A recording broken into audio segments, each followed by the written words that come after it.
Assalamualaikum warahmatullahi wabarakatuh. Nama saya Adela Syafitri Amanda. Di sini saya akan menjelaskan tentang kalimat. Yang pertama, saya akan membahas tentang pengertian dan unsur-unsur kalimat. Kita sudah mengetahui bahwa dalam susunan gramatikal, satuan bahasa terkecil dan mempunyai makna disebut dengan kata. Namun, jika dilihat lebih jauh dalam satuan bahasa Indonesia, bahasa terkecil dan terlengkap maknanya disebut dengan kalimat. Hal ini dikarenakan sebuah kata terkadang tidak dapat mewakili sebuah konsep yang utuh. Walaupun satuan bahasa terkecil, kalimat mempunyai makna yang utuh karena dapat berdiri sendiri serta mempunyai pola intonasi akhir. Kalimat dapat berwujud lisan dan dapat pula berwujud tertulis. Dalam wujud lisan, sebuah kalimat diakhiri dengan intonasi final. Dalam kalimat tertulis, kalimat diawali oleh huruf kapital dan diakhiri dengan tanda baca titik, tanda tanya, dan tanda seru. Jadi, kalimat merupakan sebuah bentuk bahasa yang di dalamnya terdapat gagasan yang utuh. Menurut Rini, kalimat adalah satuan bahasa terkecil dalam wujud lisan maupun tulisan yang mengungkapkan pikiran yang utuh. Sekurang-kurangnya kalimat dalam ragam resmi, baik lisan maupun tulisan, harus memiliki subjek dan predikat. Unsur-unsur kalimat ada 5. Yang pertama, subjek. Yang kedua, predikat. Yang ketiga, objek. Yang keempat, pelengkap. Yang kelima, keterangan. Yang pertama adalah subjek. Subjek merupakan bagian kalimat yang menunjuk pelaku, keadaan, tindakan, masalah, atau segala sesuatu yang menjadi pokok pembicaraan dan dapat diterangkan oleh predikat. Yang kedua, predikat. Predikat adalah bagian kalimat yang berfungsi memberitahu atau menerangkan tindakan atau melakukan perbuatan subjek. Yang ketiga, objek. Objek merupakan kalimat yang menjadi sasaran tindakan subjek dan melengkapi fungsi predikat. Yang keempat yaitu pelengkap. Pelengkap merupakan bagian kalimat yang berfungsi sebagai pelengkap predikat. Yang kelima yaitu keterangan. Keterangan merupakan bagian kalimat yang menerangkan lebih lanjut tentang subjek, predikat, objek dalam sebuah kalimat. Baiklah, yang kedua saya akan membahas tentang pola kalimat dasar. Menurut fungsi dan peran gramatikalnya, ada 6 pola dasar yang dapat dijadikan model pola kalimat dasar bahasa Indonesia. Keenam, tipe tersebut menurut Spinoza dalam Hikmat antara lain. Yang pertama, kalimat dasar berbentuk SP. Yang kedua, kalimat dasar berbentuk SPO. Yang ketiga, kalimat dasar berbentuk SPPL. Yang keempat, kalimat dasar berbentuk SPCAT. Yang kelima, kalimat dasar berbentuk SPOPL. Yang keenam, kalimat dasar berbentuk SPOCAT. Yang pertama, kalimat dasar tipe SP. Dalam kalimat dasar tipe SP, Predikat biasanya diisi oleh verba transitif atau frasa verba. Akan tetapi, ada pula pengisi predikat berupa nomina, adjektiva, frasa nomina, dan frasa adjektiva. Contoh, Nurul tertawa. Nurul merupakan subjek atau S. Tertawa merupakan predikat atau P. Yang kedua, kalimat dasar tipe SPO.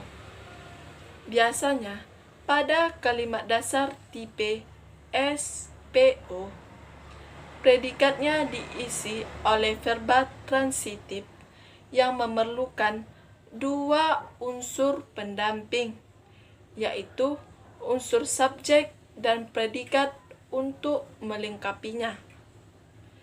Jika salah satu unsur itu tidak ada, kalimat tersebut menjadi tidak efektif. Contoh, PSSI mengalahkan tuan rumah Malaysia. PSSI merupakan subjek, mengalahkan merupakan predikat, tuan rumah Malaysia merupakan objek.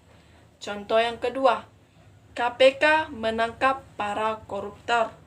KPK merupakan subjek, menangkap merupakan predikat, para koruptor merupakan objek. Contoh ketiga, Indonesia telah mengikuti aturan PBB. Indonesia merupakan subjek, telah mengikuti merupakan predikat, aturan PBB merupakan objek. Yang ketiga, kalimat dasar tipe SPL. Tipe kalimat ini sama seperti kalimat SPO. Hanya saja, dua unsur pendamping yang melengkapi predikat adalah subjek dan pelengkap. Contoh, banyak orang yang ingin menjadi anggota DPR. Banyak orang merupakan subjek, menjadi merupakan predikat, anggota DPR merupakan pelengkap. Contoh kedua, keputusan rektor sudah sesuai dengan aturan yang berlaku. Keputusan rektor merupakan subjek, sudah sesuai merupakan predikat, dengan aturan yang berlaku merupakan pelengkap. Contoh ketiga, tanjidor merupakan alat kesenian asli Betawi. Tanjidor merupakan subjek, merupakan predikat, alat kesenian asli Betawi merupakan pelengkap. Yang keempat, kalimat dasar tipe SPCAT. Sama halnya dengan kalimat dasar SPPL. Predikat dalam kalimat ini memerlukan dua pendamping, yaitu subjek dan keterangan. Contoh, bencana itu terjadi 5 tahun yang lalu. Bencana merupakan subjek, terjadi merupakan predikat, 5 tahun yang lalu merupakan keterangan. Contoh kedua, wanita itu lulus dengan nilai yang memuaskan. Wanita disebut dengan subjek, lulus merupakan predikat, dengan nilai yang memuaskan merupakan keterangan. Contoh ketiga, Syarif adalah dosen bahasa Indonesia. Syarif merupakan subjek, dosen merupakan predikat, bahasa Indonesia merupakan keterangan. Yang kelima, kalimat dasar tipe SPOPL. Kalimat dasar tipe SPOPL ini menuntut 3 pendamping, yaitu subjek atau S, objek atau O, dan pelengkap atau PEL untuk melengkapi predikat supaya kalimat tersebut menjadi efektif dan gramatikal. Contoh, Gubernur DKI memerintahkan bawahannya untuk bekerja. Gubernur DKI disebut dengan subjek, memerintahkan disebut dengan predikat bawahannya merupakan objek, untuk bekerja merupakan pelengkap. Contoh kedua, Tuti membelikan adiknya buku baru. Tuti merupakan subjek, membelikan merupakan predikat, adiknya merupakan objek, buku baru merupakan pelengkap. Contoh ketiga, polisi menangkap pelaku pencurian mobil. Polisi merupakan subjek, menangkap merupakan predikat, pelaku merupakan objek, pencurian mobil merupakan pelengkap. Yang keenam, kalimat dasar tipe SPOCAT. Sama halnya dengan kalimat dasar tipe SPOPEL, kalimat dasar tipe SPOCAT membutuhkan pendamping keterangan setelah objek. Contoh, Pak Ade membimbing mahasiswa di kampus. Pak Ade merupakan subjek, membimbing merupakan predikat, mahasiswa merupakan objek, di kampus merupakan keterangan.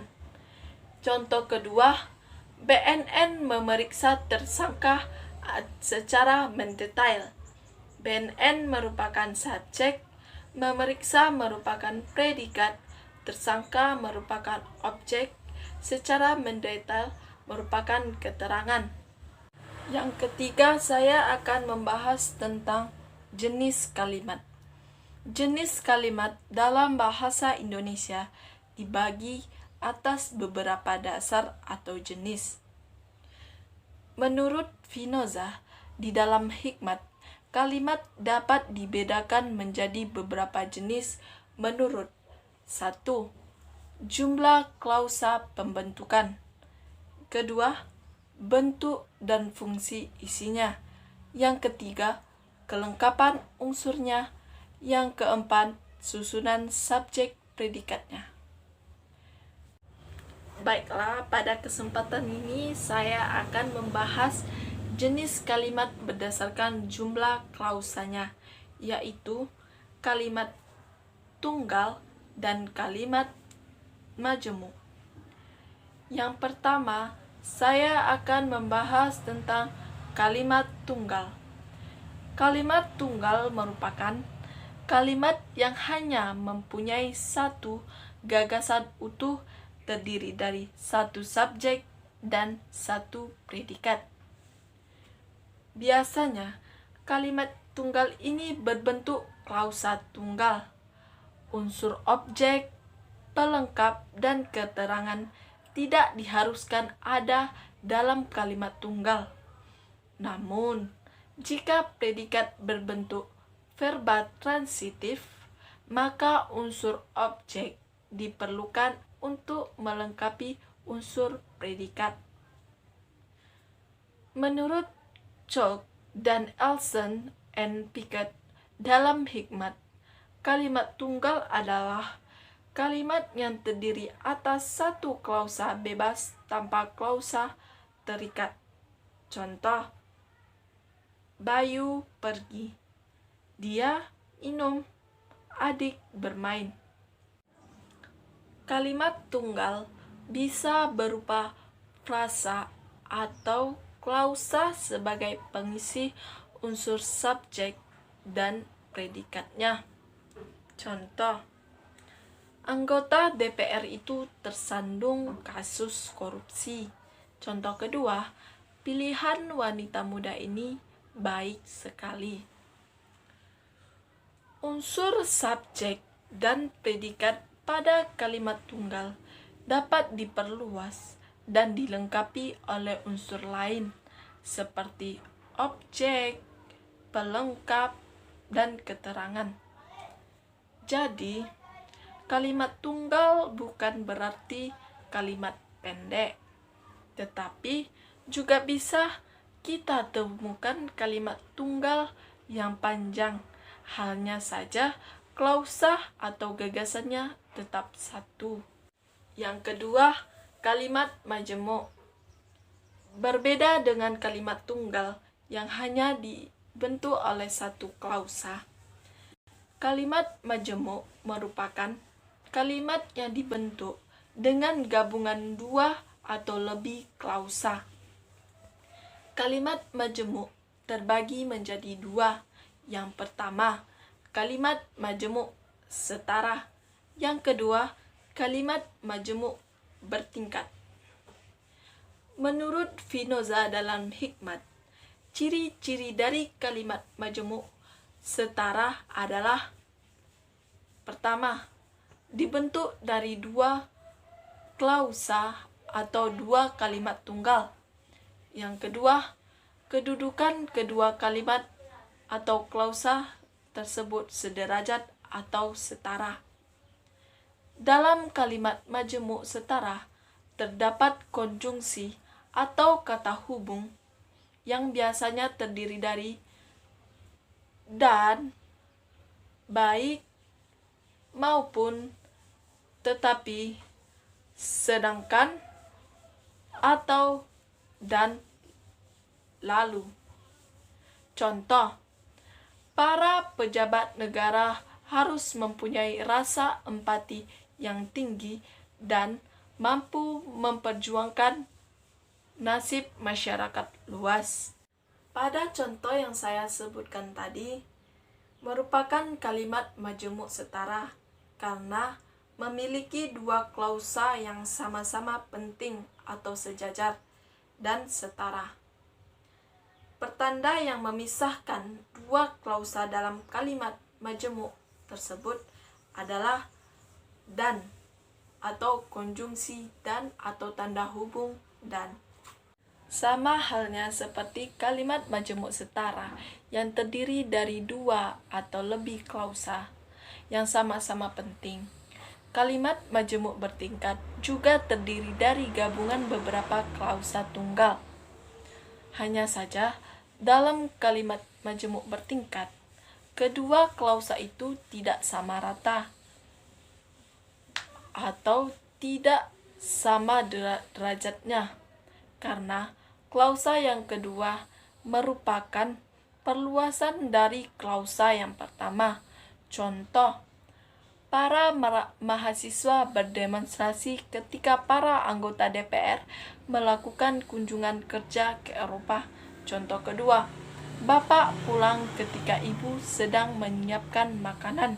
Contoh ketiga, Indonesia akan menjadi negara yang kaya andai kata pejabatnya tidak ada yang korupsi. Contoh keempat, ibuku sangat memahami keadaanku sebagaimana ia memahami adikku. Contoh kelima, BNN berusaha memberantas narkoba dengan menangkap para pengedar barang haram tersebut. Kalau diperhatikan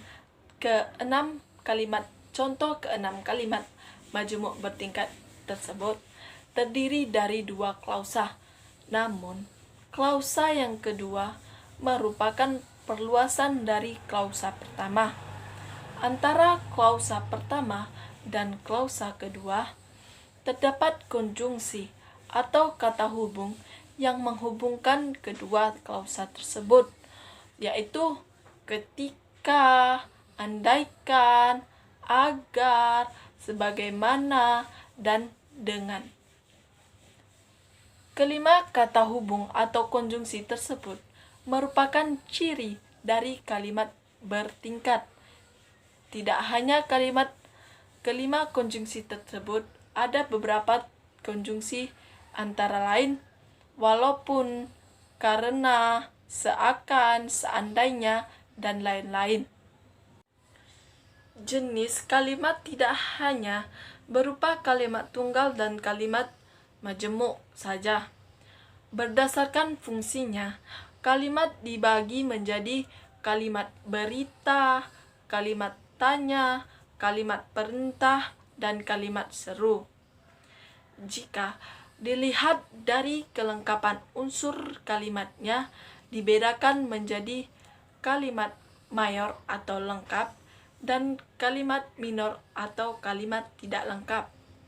Sedangkan jika dilihat dari susunan subjek, subjek dan predikatnya dibagi menjadi kalimat versi dan kalimat inversi. 3. Kalimat efektif.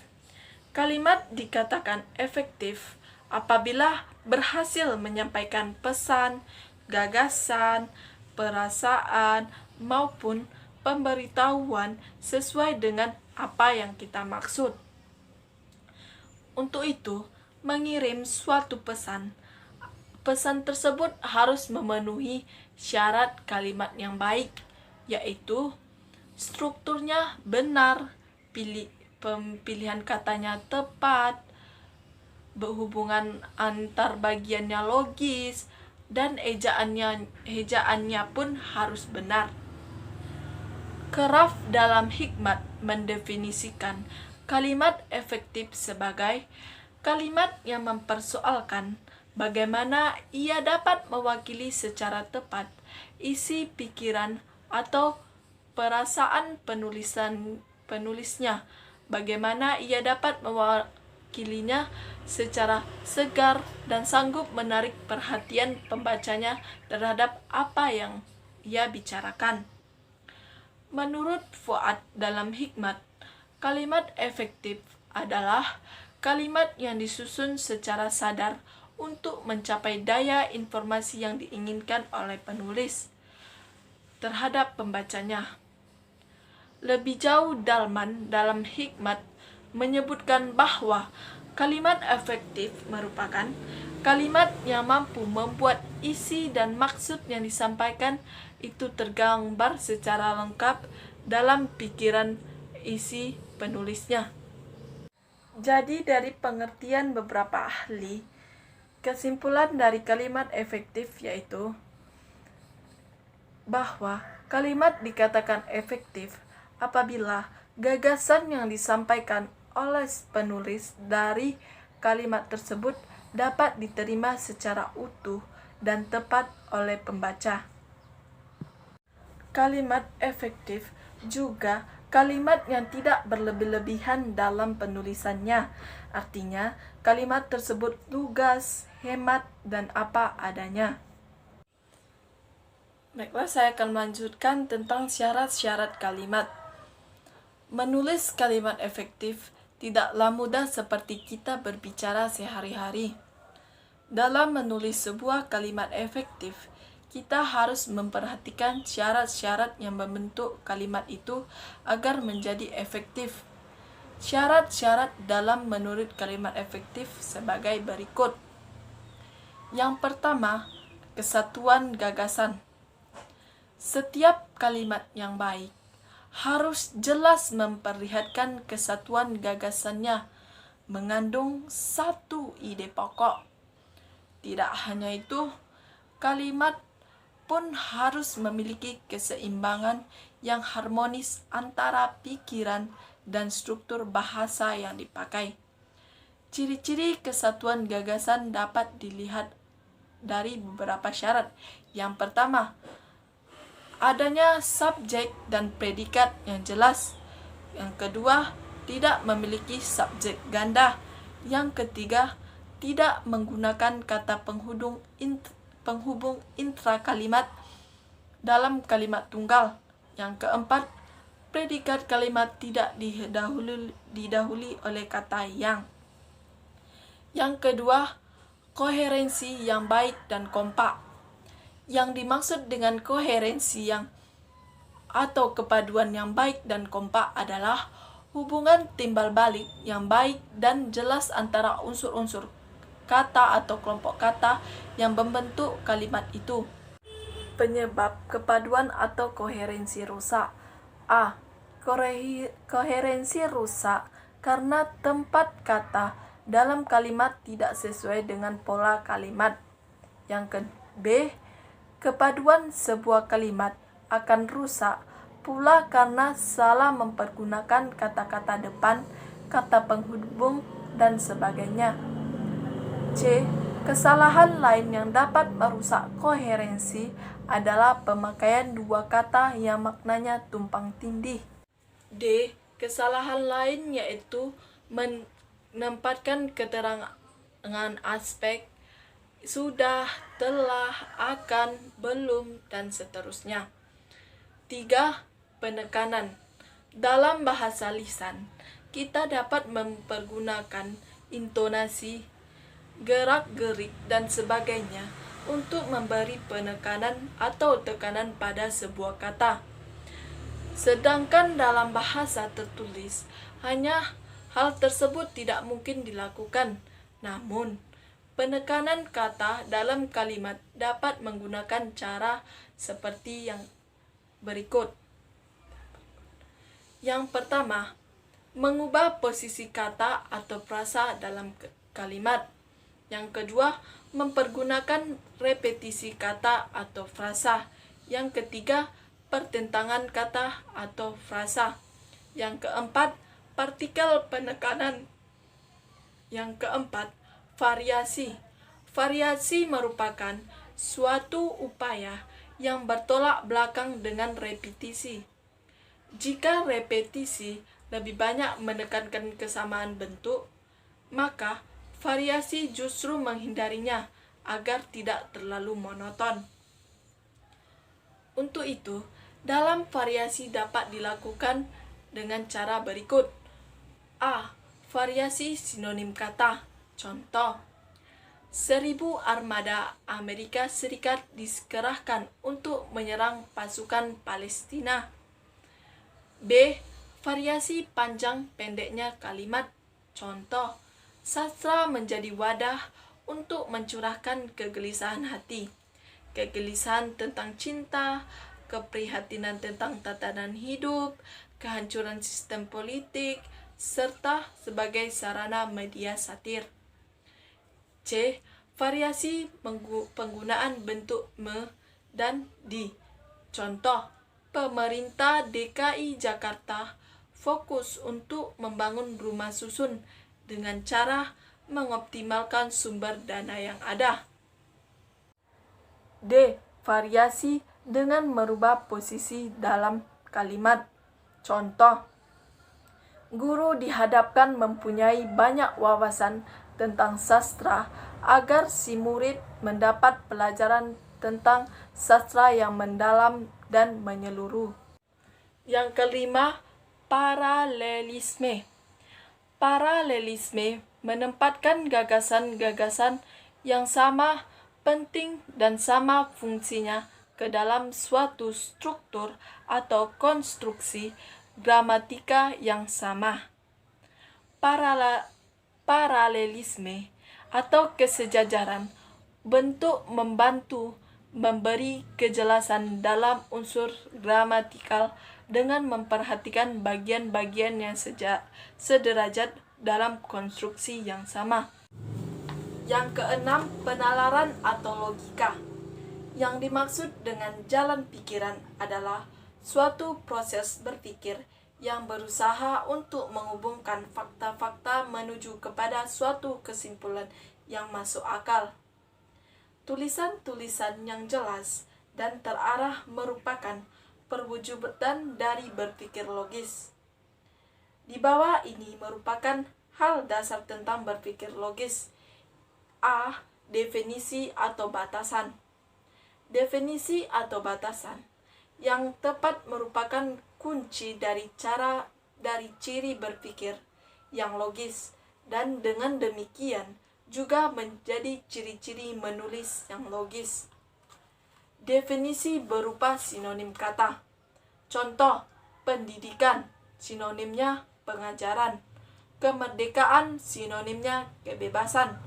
2. Definisi berdasarkan etimologi. Contoh, referendum. Referendum berasal dari kata re plus vere yang membawa kembali. Referendum berarti sesuatu yang harus dibawa kembali, hal yang harus diajukan kembali untuk dipertimbangkan, disetujui, dan sebagainya. 3. Definisi formal atau real, atau disebut juga definisi logis.